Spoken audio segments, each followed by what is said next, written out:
मध्य प्रदेश में जब से भाजपा ने यादव सीएम दिया है तब से उत्तर प्रदेश में भी राजनीतिक हलचल तेज हो गई है। हमारे साथ कुछ प्रबुद्ध वर्ग हैं, अधिवक्ता हैं इसमें, और अपनी विचारधारा अलग हो सकती है, लेकिन यहाँ पर सब लोग विश्लेषण करने वाले अधिवक्ता ही हैं हमारे साथ में। सर, आप पहले परिचय दीजिए अपना। Sir, Sunil Tripathi, advocate.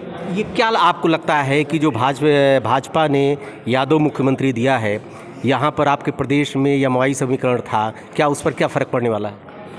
देखिए, जो भाजपा है वो किसी समीकरण, किसी जाति, धर्म, इन चीज़ों से उसको फ़र्क नहीं पड़ता है। कार्यकर्ता आधारित पार्टी है और सामान्य कार्यकर्ता भी ऊपर जाता है। ये उस पार्टी ने दिखा दिया। उस पार्टी में आंतरिक लोकतंत्र है। वो ये नहीं देखते कि यादव है कि नहीं है। अच्छा कार्यकर्ता है, ईमानदार छवि है। आवश्यकता उसकी जब लगेगी, पुराने लोगों को पीछे करते हैं, नए लोगों को आगे लाते हैं। नए लोग तभी आएंगे जब पुराने लोग जाएंगे। उसमें जाति से कोई मतलब नहीं है कि वो यादव है कि नहीं है। उसका जाति से कोई मतलब नहीं है। जैसा कि दो प्रदेशों में देखा जाता है कि जाति प्रभावी रहती है। इन दो प्रदेशों में, पूरे कंट्री की बात नहीं कर सकता हूँ मैं, तो उससे क्या लगता है कि जो सपा का कोर वोट बैंक है या मवाई समीकरण है, वो प्रभावित करेगा? देखिए, भारतीय संस्कृति जो है वो लोगों को प्रभावित करती है। आज की डेट में कांग्रेस की कोई विचारधारा नहीं है। उसकी केवल एकमात्र विचारधारा है धर्मनिरपेक्षता के विरुद्ध जाकर छद्म धर्मनिरपेक्षता, केवल मुस्लिम तुष्टीकरण। और सपा का भी वही विचारधारा, सपा की भी है, मुस्लिम तुष्टीकरण। और लगभग सारी पार्टियों की विचारधारा मुस्लिम तुष्टीकरण है। और जो भारतीय जनता पार्टी है वो एक आदर्श लोकतंत्र लेकर आई है, जिसमें आप देखेंगे थोड़े दिनों बाद ये जाति वाले समीकरण और ये सब खत्म हो जाने वाले हैं। आपकी कहीं न कहीं विचारधारा आ गई। हमारे साथ एक और अधिवक्ता हैं, अरुण सिंह यादव जी। आप विश्लेषक हैं अच्छे। यादव भी लगा है सर ने, इसलिए इनका विशेष महत्व है इसमें, चूँकि यादव मुख्यमंत्री बना है। कैसा लग रहा है आपको? जी, पहले तो अपना परिचय बता दूं। अरुण सिंह यादव, एडवोकेट जी, अयोध्या फैज़ाबाद में प्रैक्टिस करता हूं। मुख्यमंत्री मध्य प्रदेश में जो बनाए गए मोहन यादव जी, वो बीजेपी ने, जो कि क्या कहते हैं, बिहार कह लीजिए, उत्तर प्रदेश कह लीजिए, जो परिवारवाद चल रहा था जी, उस पर ज़बरदस्त चोट की है उन्होंने, बीजेपी ने। क्योंकि दोनों जगह के ही मुख्यमंत्री, या कह लीजिए राष्ट्रीय जनता दल या समाजवादी पार्टी, विगत 30 साल से दोनों स्टेटों में अपने ही परिवार को बढ़ावा दे रहे थे। बीजेपी ने एक आम कार्यकर्ता को मुख्यमंत्री बना के जनता में यह संदेश देने की कोशिश की है कि मैं परिवारवाद से अलग हट के काम करता हूं, जो गाय बगाए चाहे कांग्रेस पे चाहे बीजेपी पे भी आरोप लगता रहा है। उसने इस बात को क्या कहते हैं, एकदम क्लियर कट मैसेज भेज दिया है। इसका एक बहुत बड़ा प्रभाव पड़ेगा। अब विशेष अब यादवों की बात आप देख रहे हैं, इसका सबसे ज़्यादा प्रभाव ये पड़ेगा कि जो आम यादव है, अब वो डाइवर्ट हमेशा बीजेपी की तरफ ही होगा। इसलिए होगा क्योंकि दोनों पार्टियां चाहे धन से, चाहे ज़मीन से, चाहे राजनीतिक रूप से अपने परिवार को ही बढ़ाना चाहती हैं। इसका सीधा उदाहरण आप देख लें। मैनपुरी, फिरोज़ाबाद, कन्नौज, आज़मगढ़, ये अपने परिवार के ही लोगों को लड़ाते हैं। किसी अन्य आम कार्यकर्ता को ये चांस वहाँ नहीं देते हैं। इससे यादव वर्ग में सबसे बड़ा फैक्ट ये जाएगा कि ये आम यादवों को भी लेके चलने वाली है, ना कि कोई पूंजीपति यादव को ही लेके चल रही है। इसका बीजेपी को एक बहुत बड़ा फ़ायदा मिलेगा। ये बताइए, स्वामी प्रसाद मौर्य आप देख रहा हूँ 10 दिन से, जब से मतगणना हुई 3 तारीख के बाद दिखाई नहीं पड़ रही। आखिर क्या बात है?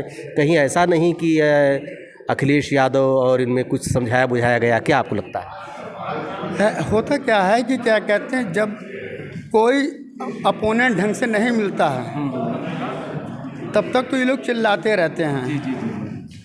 अब क्योंकि बीजेपी ने मोहन यादव जी को या ओबीसी समुदाय से खड़ा कर दिया है, तो जो MY फैक्टर है ये अपने आप में टूट गया है, जिस कारण वो क्या कहते हैं, एकांतवास में चले गए हैं।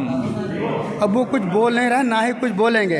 अब कृष्ण सुदामा का फैक्टर बन गया। त्रिपाठी जी बगल बैठे हैं, आपके मित्र हैं, कहीं ऐसा तो नहीं इनको देखकर अपने विचार आप दे रहे हो? नहीं, ऐसा नहीं। हम सारे देखिए अभी आपने भी विचार दिया, इनके अलावा हमारे विचार एकदम अलग हैं। जी जी कोई भी विचार हमसे इनसे मिला नहीं। इन्होंने कुछ कहा, हमने कुछ कहा। जी। आपने कुछ बातें पूछी। अब है क्या कि जैसे इनको एक मुद्दा मिला था जाति जनगणना वाला, जी जाति जनगणना वाला, जनगणना, जी हाँ। अब हुआ क्या है कि जब से वो बना दिए गए हैं, अब ये भी एक धीमा पड़ गया।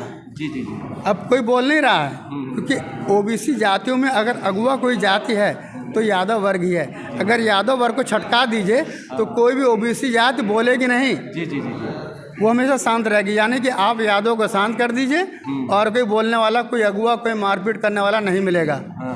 ये भी एक बीजेपी की एक कूटनीतिक राजनीति है, इसे कहेंगे। इसका मतलब एक कौवा मार के टांग दीजिए, बाकी कौवा ऑनलाइन अपने आप।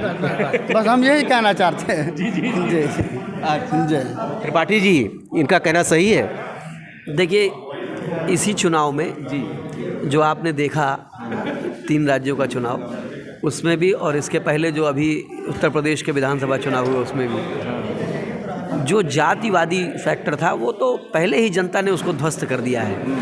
आप देखेंगे बाबू सिंह कुशवाहा खुद चुनाव हार गए, और ऐसा कोई जाति आपको लगता है क्या पीडीए जो था, जो विपक्ष का एक बहुत बड़ा मुद्दा था, उसको बीजेपी ने झटक दिया है? एकदम एकदम आज की डेट में जाति पर वोट नहीं पड़ रहा है। गुड गवर्नेंस और भाजपा जिन मुद्दों को लेकर चली थी वो पूरे भी किए उसने। धारा 370, ट्रिपल तलाक का खिलाफत, हज की सब्सिडी, और अभी सुप्रीम कोर्ट ने भी उस पर मुहर लगा दी है। तो वो अपने जो उन्होंने वायदे किए थे जनता से उसको पूरे भी कर रहे हैं। और अभी इसी तीनों विधानसभा चुनाव में आपने देखा कि मोदी की जो विश्वसनीयता है उसका जादू चला है, और कोई महारानी कोई महाराजा छू तक नहीं बोला। जिसको जनता ने चुना या जो एक सामान्य से कार्यकर्ता को मुख्यमंत्री बना दिया, तीनों राज्यों की स्थिति है। तो अब सामान्य कार्यकर्ता का और सामान्य व्यक्ति का युग आने वाला है। मुझे लगता है कि आगामी चुनाव में सामान्य व्यक्ति भी चुनाव लड़ेगा और उसी उत्साह के साथ भाग लेगा। ये मिथक खत्म हो गया कि जातिवादी, रुपया पैसा, सामंतवादी यही चुनाव लड़ सकते हैं। देखिए, एक वरिष्ठ अधिवक्ता भी आ गए हैं हमारे बीच में। सर, ये बताइए कि मोहन यादव को जो मुख्यमंत्री बना दिया, बढ़िया बढ़िया बढ़िया, एक मोहन यादव को जो मुख्यमंत्री बना दिया है बीजेपी ने, उससे क्या प्रदेश के, आपके प्रदेश की राजनीति पे क्या फर्क पड़ेगा? ये तो वोट की राजनीति है। जी जी। यादव वर्ग के वोट को लेने के लिए बनाया गया है। तो क्या उसका फायदा मिलेगा बीजेपी को? बहुत मुश्किल है। मुश्किल है। अच्छा, क्यों नहीं मिलेगा? इसलिए कि इनका वोट जो है बीजेपी में नहीं जाएगा। अच्छा, बीजेपी में नहीं जाएगा, इनका कहना सही है भैया? नहीं, आपका कहना बिल्कुल गलत है जी। इसलिए गलत है, इससे पूर्व में हम ये कह चुके थे कि अब आम जनता यानी कि आम यादव ये जान चुका है कि राष्ट्रीय जनता दल हो यानी तेजस्वी की पार्टी हो या अखिलेश यादव की पार्टी हो, आम जनता को यानी कि आम यादव की बात, यहाँ फिलहाल यादव के भैया ने बात की है, यादव की बात हम कर रहे हैं। आम यादव को यूज़ करने का काम किया है। आम यादव का वोट लेते हैं, अपने परिवार को बढ़ाते हैं। लेकिन जब से मोहन यादव आम कार्यकर्ता वहाँ बन गए हैं, इससे यादव में एक भावना चेंज हो गई है कि अब बीजेपी जो है एक ही ऐसी पार्टी कि आम आदमी को भी उठाने का प्रयास कर रही है। देखिए, यहाँ पर कुछ दो मत हैं। कुछ लोग कह रहे हैं कि नहीं, बीजेपी को इसका लाभ मिलेगा, और चूँकि यादव वर्ग भी अब एक आम कार्यकर्ता को जिस तरह से बीजेपी ने दिया है, यहाँ परिवारवाद चल रहा है। आप कह रहे हैं नहीं, ये वोट की राजनीति है।